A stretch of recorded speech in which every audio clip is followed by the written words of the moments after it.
కార్యమును, లెక్కలేని అద్భుత క్రియలను ఆయన చేయించున్నాడు. ఆమేన్. చూడండి 12 కూడా, అసలు 11 కూడా, ఇదిగో ఆయన నా సమీపమున గడిచిపోవచ్చున్నాడు. మన మధ్యలో సంచరిస్తున్నాడు. ఆమేన్. మన మధ్య తిరుగుతున్న దేవుడు ఆయన. హల్లెలూయా. ఏమంటారు? నేను ఆయనను కనుక్కోలేను, నా చెరవకు పోవచ్చున్నాడు, కానీ ఆయన కనబడడు. ఆమేన్. హల్లెలూయా.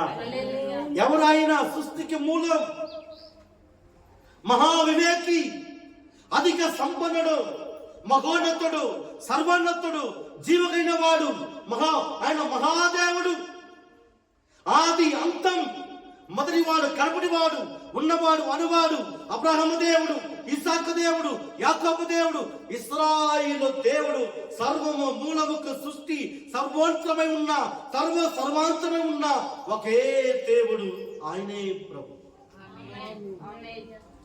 ఆయనే దేవుడు. హల్లెలూయా. హల్లెలూయా. ఇప్పుడు యాకోబు రండి, 4:4 రండి. 4:4 చదవండి. వ్యభిచారులారా,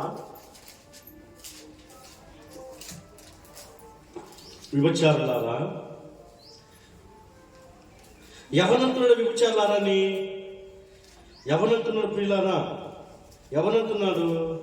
లోకముతో సహవాసం చేసేవాళ్ళు. లోకమున్నది ఎవరు? లోకమున్నది ఎవరు? మనుషులే. నువ్వు నేను మన లోకంలో ఉన్నాము అంటే మాయా జనం ఉన్నారు అని అర్థం. ఎవరనంట? మాయా జనము.